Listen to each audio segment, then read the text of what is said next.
Here we go. Episode 11. Hello, everybody. Welcome. How you die?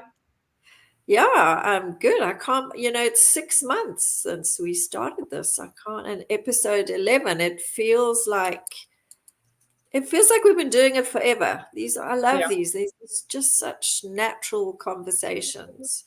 In fact, I don't know what I was looking for the other day, but somewhere I had a list of things that I wanted to achieve in 2024, and one of them was to start a podcast. So I Oh, could tick yeah. that one off. I was very chuffed.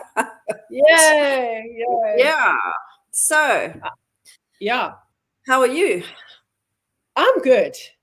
I'm really good. Um, I've just put out a video now to say that I walked in 0 degrees, Yeah, which you is, can see like winter yeah, is here yeah, for us. winter's here. Winter's here. It's such an incredible commitment to myself. And then I walked with a friend of mine met me. Um, and when we were walking, she said to me something that people often say to me, and that's, I admire you. I admire you for your commitment to eating healthy. I admire you for your commitment to keeping exercising and moving. I admire you for, like all these different layers of things that I've done. And she asked me how do you Wow. do it? And and I'm just I held on, yeah, and I held on so tightly to what I said to her because I said to her, it it all boiled. Self love is self awareness. That's what I said to her. yeah, Self love is self awareness. so powerful. Yeah, It and is. Yeah. Do you love yourself enough to make the changes that are going to benefit yeah, you? yeah, and this is the bigger thing. This is the bigger thing for me. It's it's do you love yourself enough that when you don't manage to make the changes, you take the time to understand why those changes are not so easy to come by. And one of the things that I'm hearing more and more, and I feel like my sensitivity to it has changed, is a lot of the motivational and the inspirational content that comes out is drive yourself to do it, will yourself to do it, like, Mm, motivate yourself to do it. But there's this undercurrent that far too many people don't realize and aren't talking about, that's mm, saying if you cannot motivate yourself to do it, then there is self awareness that needs to be done because there is a part of you that is therefore resisting. And it's just not being spoken about or not being spoken about enough. Like, mm. I, I, I really do consume a lot of content. It breaks all the routine of the things that I have to do. So I focus on what I have to do, and then I'll flip through my TikTok or I'll go onto Instagram, and I'm just this messaging. I'm really hearing a lot of this messaging when it comes to fitness, weight loss, getting your career off the ground, like all of those kind of things where people are feeling stuck. And then the messaging is motivate yourself to do it, drive yourself to do it, just do it. There's a reason why you can't bring yourself to do it. And Mm. that can only be discovered if your priority is self awareness. Your priority cannot be the changes. It's like taking an antibiotic without taking a probiotic. They say, Yeah, like, don't, yeah, yeah, yeah, that's what it's yeah. And I think again, it is to do it slowly. It's to change one thing and to build your confidence in that. And yeah, there is this, as you know, I've started to become more active on LinkedIn because of I want to connect more with corporates around working with people who are going through change after loss. And I'm like, I look at all these posts and I'm so intimidated. because they all look the same. They all, there's a thing at the moment going, do this like 100 days posting every day on LinkedIn. And and the thing is to get followers.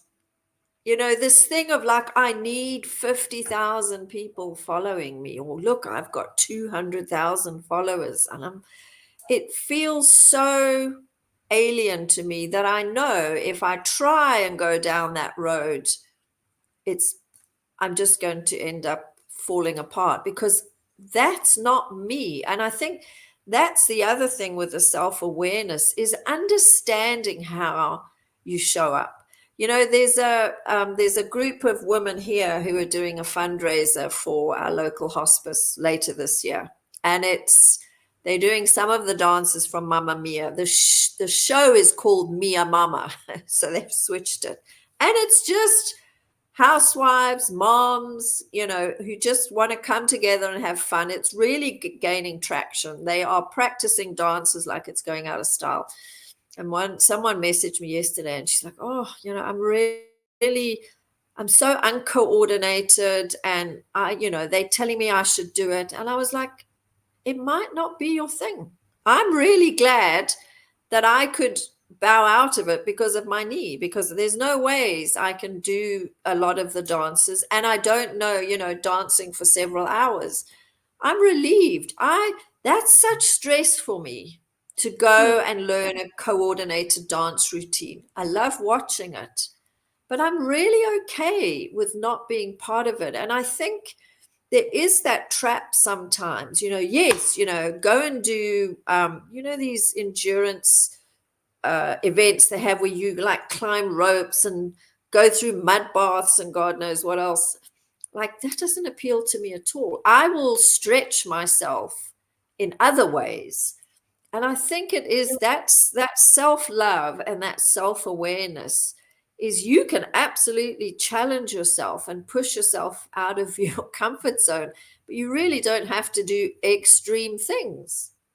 Yeah. You do something that is scary for you, and maybe that scary step is to find a dietitian that you can work with, or an accountability buddy, reaching out to someone and saying, I have this challenge, I have this problem, I have this addiction, but I know I need to change. When you have that inner knowing, and I think that's what we ignore. And I watched a video. I follow this guy, Julian Blanc, I think his name is. And he was saying in this one video about the addiction of epiphanies. So we scroll through Facebook and then we share them, these profound statements like, oh, yes, true words. Yes, this is me.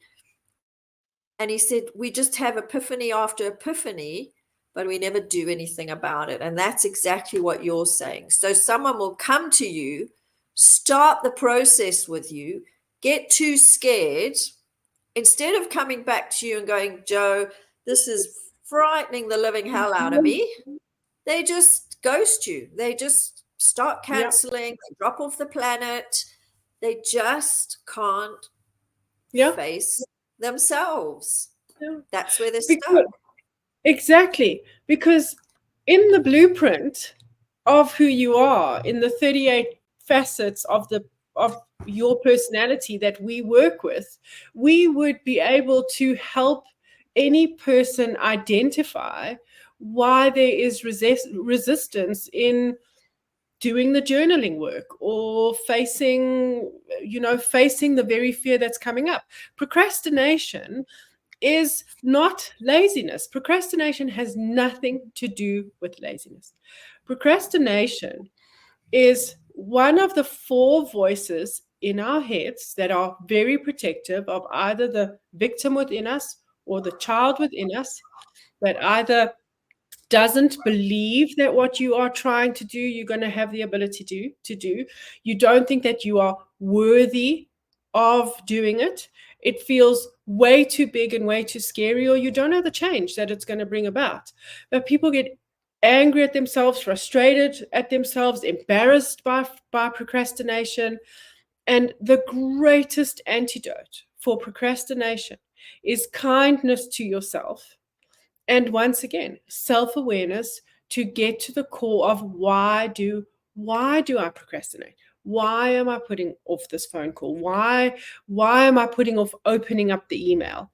You know, um, like all of these challenges are out there. There's a lot of like different types of challenges, right?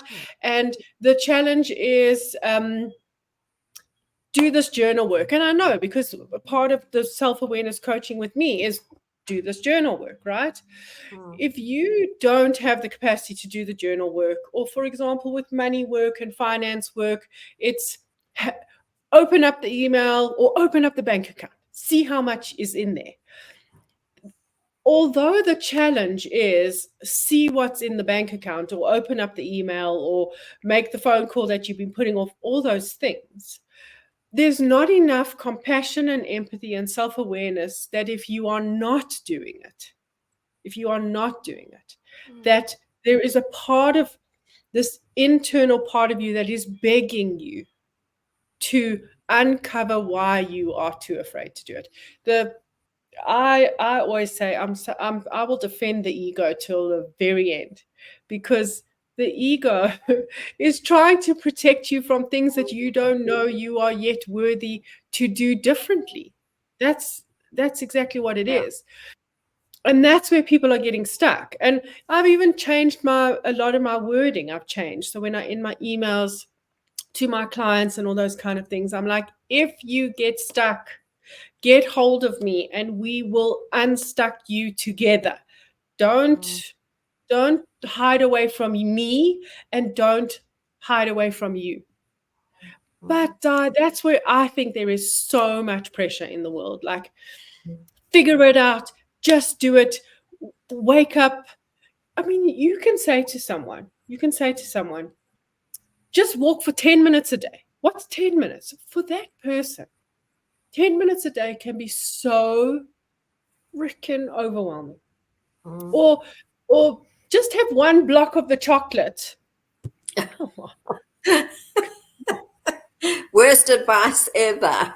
Of course. And then when the person eats the whole slab of chocolate, then it just flips into the cycle of unkindness instead of the cycle of now I commit myself to understanding what is happening inside of myself, that I cannot stop at that one piece. Why can't I stop at that one piece?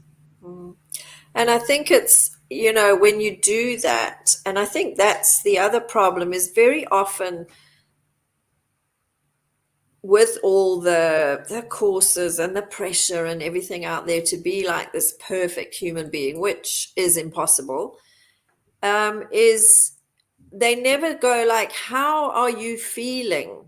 Like, what is going on when you want to eat the slab of chocolate, or that you're not getting up in the morning to just do a minute of exercise or one plank or one push-up? What is going on in here? And when we had the Collaborate meetup, this guest speaker of ours, Kevin Leake, who's a chirologist, during his talk, and chirology, for anyone who doesn't know, is he reads your palms, not like a dodgy gypsy palm reader, but really, I didn't know that your life is actually on your hands. It's all those lines, and some of them come and go as your life changes. I mean, I didn't know that either. But he was saying that emotion is in the body for 90 seconds. It comes and goes that quickly, but it's what we do with the emotion, if we hook into that emotion. So, I mean, the taxi drivers in my town, they drive me nuts. They drive dangerously. They completely ignore robots. They stop in the middle of intersections. I get angry in that moment, but by the time I've driven past them, I've let it go. I don't let that anger define the rest of my day. But we get stuck in the emotion. And then, so like if you're eating the whole chocolate, then you go into guilt and shame. And in David Hawkins' book, Power versus Force, when he looks at the spectrum of emotions, shame is the lowest emotion. It's the lowest frequency. Beyond that is depression and suicide. Yeah. Shame is the lowest emotion. And very often, our shame is not even that big. We've made it big. So if you're in shame and you want to be healthy and you want to love yourself and you want to love your body, love is right at the other end of the spectrum. It's impossible for them to come together. And Wayne Dyer always said, love your addictions. If you're going to eat the whole slab of chocolate, love it. He said, because eating it out of guilt or shame, lying in bed feeling ashamed because you didn't get up or you canceled your gym session, he said that you are never going to get to that space that you aspire to of being healthy, fulfilled, happy, because you are continually operating in these lower frequency emotions. Everything around us is frequency. And that's why they say that gratitude and appreciation are the two emotions that can help you to shift Completely. quickly. Just like Completely. feeling gratitude, that you can make a decision to eat a slab of chocolate. You know, there are people that would kill for one block of chocolate because they can't afford it, or for health reasons they can't eat it. So yeah, to live in that feeling ashamed and then embarrassed, you get stuck there. It's really hard. So it's like, yes, just really, we always seem to go back to this, Joe. It's like, be kind to yourself. I Yeah. mean, it should be, all of us, it should be our mantra. Yeah. Today, I'm choosing to be kind to myself because I'm showing up the best I can with the energy that I've got. It may be different. Abs- Tomorrow, I may bounce out of bed and have an amazing day. Today, not so Yeah. great, but I'm going to do the best I can with what I have. Yeah. Absolutely. As long as that also doesn't become like the way of just never pushing yourself to do the harder, braver thing. Because Yeah. Mm. there is no getting yourself unstuck without doing a braver, harder, more challenging thing. So Yeah. I mean, for me the biggest thing is to really just ask yourself in the moment, why am I doing this? And even to take it to another step, um, for example, with the exercise, and I mean, I have gym equipment that just it used to sit here for years. Now I use it all the time. Like, why don't I want to pick you up? Why do I not want to pick you up? Why do I want to eat you? When you look at something that's unhealthy and it's not going to serve you, or why when we're staring at emails or bank statements that we can't open, any of those kind of things. Why is a very powerful question, because you need rationality to answer why.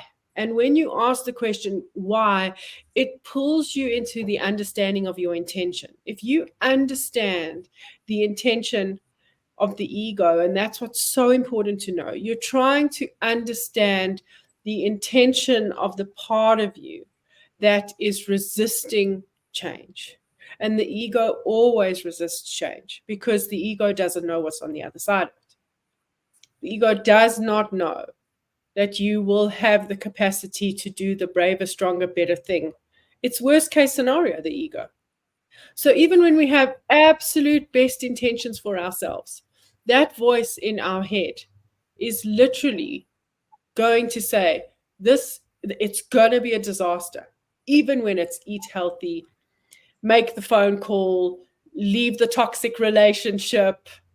That's what Mm. the head does. So here's a question that has literally just popped into my head as you were speaking. Does then the ego try and keep you in low self-esteem? Because this is a low for me, it feels like a low self-esteem response. Like you can beat yourself up again because you haven't picked up the gym equipment, or you didn't go for the walk, or you didn't meditate, or you made a not so great food choice. It feels like you're then in low self-esteem, like you there's not enough of the I want to do this for myself, for my well-being, my health, or whatever it is. I wonder if that also is the ego. Does it try and keep you there in that low self-esteem? So we are always responses and behaviors. So we have traits, right? We have specific traits of who we are that create and make up our personality. Okay. But then in every different aspect of our life, we have responses and behaviors. And there are archetypes, these literally like characteristics within us. Every single one of us as human beings has a different cocktail of 12 archetypes, right? When you understand yours, this is exactly what you're saying. Every archetype has behaviors, responses and behaviors that are either confident or in low esteem. Okay. And that's exactly what the ego does. The ego sticks to low esteem responses. And the problem with looking too much outside of yourself for inspiration and for all of those different things is every bit of self-awareness, self-help, anything that's out there. You're looking at someone else with their cocktail and their formula of who they are, and then you're trying to feed off of them instead of taking the essence of this is the messaging and then understand yourself to know your low self-esteem responses. So I'm going to give you an example, because the place that where my passion and drive sits, so in the 38 facets, we have a point of passion and drive. Okay. And that passion and drive, that will motivate and inspire each one of us to follow through on something that is good for us, that is beneficial and that is good for us, right? The passion and drive, for me, the archetype that governs my passion and drive is the archetype of the pioneer, right? So when I am in that confident space, I am bold and I am adventurous and I am courageous and I am energetic. So I can get up and go, right? When I am low self-esteem, I can get completely passive. I can get completely despondent. My low self-esteem part of me literally is, and it's a horrible word, but it is a response, apathetic. Yeah. Okay. I'm with you. And because I know that about myself, I know the counteractive, confident places to go. And then I know, turn whatever you're doing into an adventure, because that's going to get you up and out. And if that doesn't work, I'm going to get back to the same point where I'm going to sit with myself and I'm going to go, why do I feel that at this moment in time, when I know it is good for me, I don't want to do it? Why do I not want to do it? And that's where we got to start listening and picking up. But I almost feel like I'm going to end up being like this advocate for self-awareness. I just want to stand on soapboxes and say, if you do not understand your personality, this beautiful personality that you were specifically born with in this perfect moment in time, we're so quick to say, the universe has my back, or this is my belief, or whether it comes from a religious point of view or whether it comes from a spiritual point of view, to have all of those things and say, I honestly believe in vision boards, or I honestly believe in affirmations, or I honestly believe in meditation. To believe, for me, is to honestly believe that you are such a perfect formula, and then take your time to understand your formula. Mm.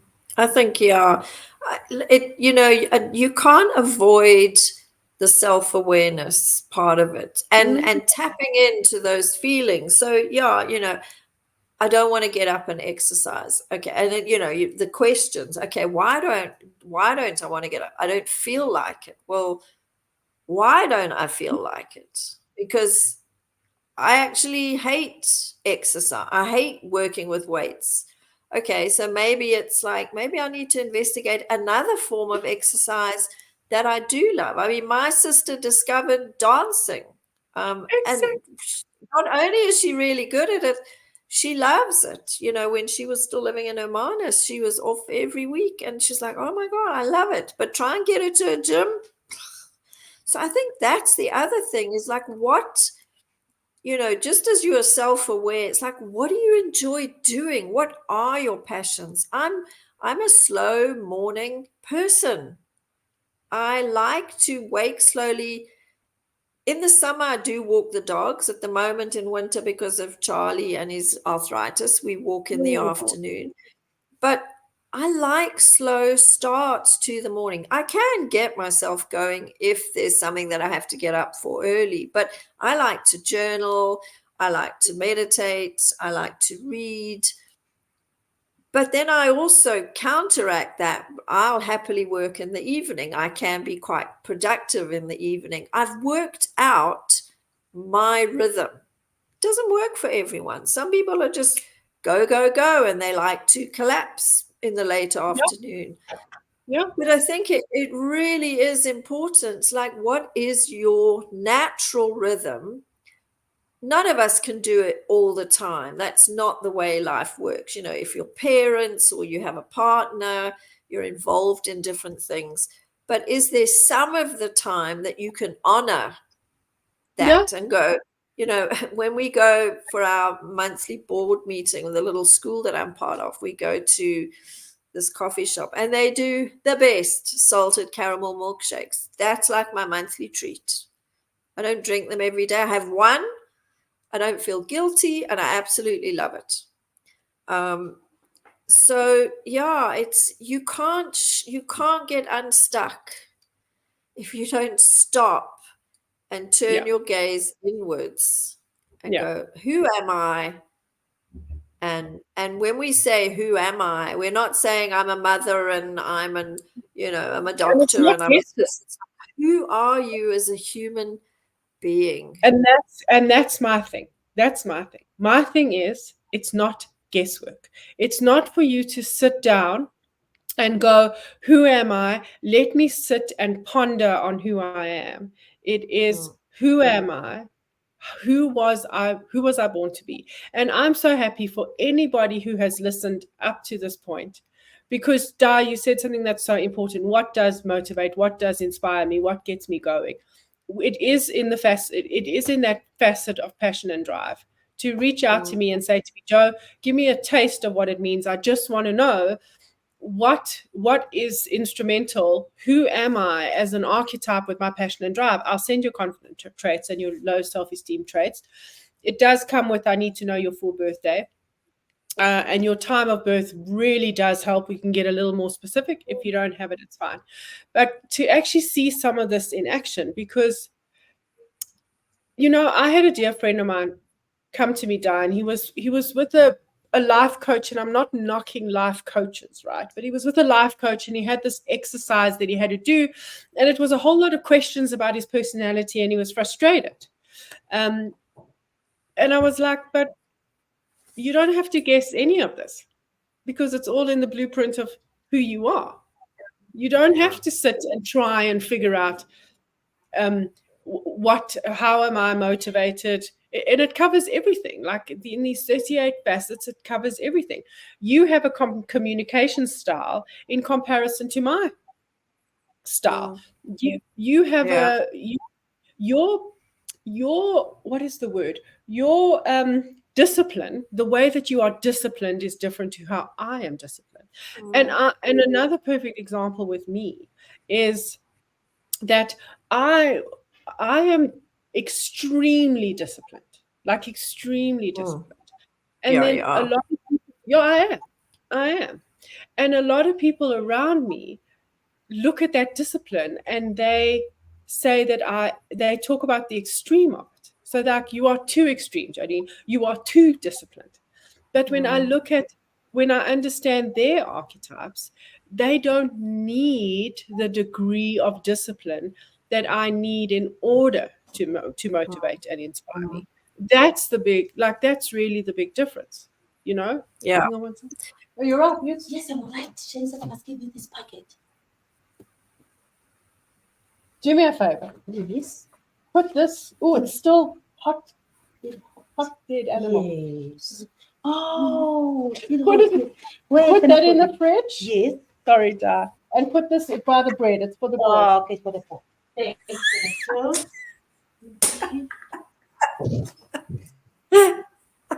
What was it? Pastrami. Oh my God. Hot dead Pastrami. animal. That's so dramatic. Oh my God, it's a hot dead animal. Because I pulled it out. Because I pulled it. That's hilarious. Okay, right. Compose myself. Where were we? I don't even know where we were. So Socrates said, an unexamined life. Hang on. Oh. I'm putting my hand up. Wait. Oh. Socrates said, an unexamined life is not worth living. Yes. You have to know. I mean, the other thing with, like going to someone who then gives you all these questions is we all have blind spots. None of us want to admit that we're impatient or we're cold or we're arrogant. And it was only when I started looking at myself, my low esteem traits, and I was like, oh, that's me in certain situations. And, and I know before when people have said, my family, like, you're so impatient. I was like, I'm the most patient, laid back person I know. I'm not. I know I can feel the irritation when somebody doesn't get something that I've just told them or I'm trying to explain something to them. So I think that's the other thing is we have these blind spots as to how we show up, and then we get frustrated when people respond in a certain way because that's the trait that they're responding to. So I have to say that doing the profile for me, having those traits in my different archetypes has really helped me, especially the avoidance, also the despondency and the procrastination, because now I can go, you're doing that avoidant thing. What's going on? You're procrastinating. What are you procrastinating about, Di? What are you afraid of doing or saying or being or creating? So those low self-esteem traits, they're actually more powerful for me than the confident traits, because most of those I know about myself. I've done enough work over my lifetime to understand my strengths. I needed to understand my low esteem traits because I default to those quickly. Now I can go, okay, whoa, I'm doing that thing. Why? Yeah, and it's with the empathy that you ask the question why. That's the big thing. It's to go, I'm doing that thing again, and with empathy for myself, I want to understand why. Yeah. And I would love us to end on the very important advice of just sit with yourself, because you said it so beautifully, Di. Just sit with yourself with a starting question and then ask why. And when that answer comes up in your head, ask why again. And when that answer, just keep on asking why. I would set a timer for start off gently, like maybe 10 minutes, where all you do is you ask yourself why and just journal on why.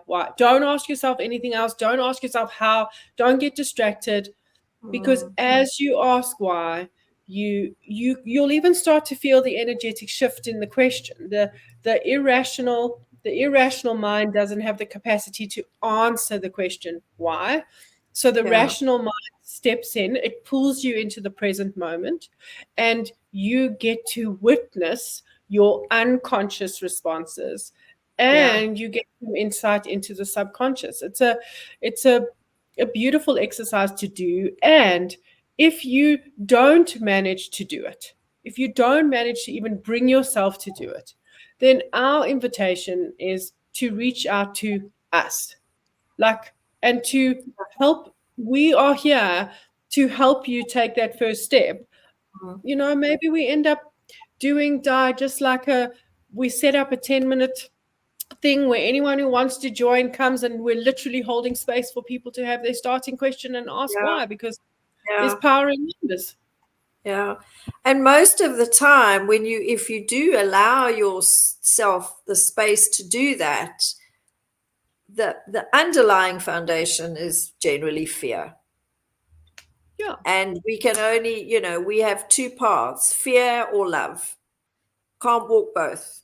You're either on the path of fear or you're on the path of love. So let's end it there. And we really encourage you to just sit down with yourself and go, why am I afraid? Why am I avoiding this? Why am I distracting myself? Why am I procrastinating? And every time something comes up, why? And if you can't bring yourself to even ask the first why, then this is why you and I are here, Di. When we wanted to do the Unstuck Club, this is what we wanted to do. We wanted to just help as many people. I mean, if anyone asks me, like, what makes you happy, what brings you joy, what makes you feel purposeful, it's any kind of support that for someone to just feel more self-aware. Yeah. Simple. We are here. Like I say to my nephews, whatever happens with my nephews, whatever we get through, there's a whole lot of stuff. Adulting is difficult, Tina, and we decide what we're going to do, and then I always say the same thing: easy peasy, right? Now, easy peasy, lemon squeezy. Exactly. So that's what it is. Try say the why, easy peasy. It's just why. Yeah. And if you can't do that, reach out to us, easy peasy. It's just reaching out. And that's how we get started. Okay. And on that note, thank you, Jo. Pleasure. Thank you, Di. Lots of food for thought this time. And we'll see you next time. Yeah. Big hugs and love to everyone with whatever you're going through. Okay. Bye. Bye.